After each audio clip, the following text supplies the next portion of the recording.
Видете, пораката на оваа мирна демонстрација е, а луѓето се до болка трогнати и прободени е зачувување на македонската меморија, воопшто на македонскиот идентитет, бидејќи Македонија од сите страни со еден збор сардисана, се убива.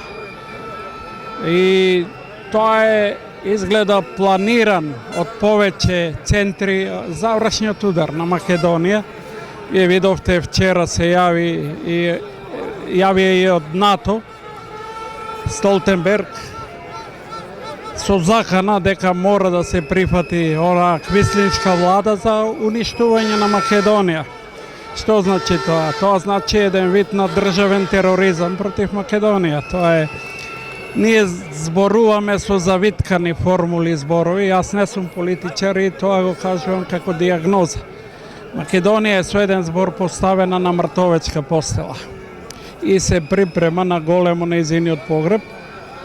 Сигурен сум дека нема да успеат тоа. Оти Македонија многу пати се кревала од таа мртовечка постела како птицата Феник, ќе се крени и сега. Сега може би најсилно. Па НАТО, ако сака, нека не бомбардира. Еве, нека ја покаже својата храброст. Една малечка и миролюбива земја.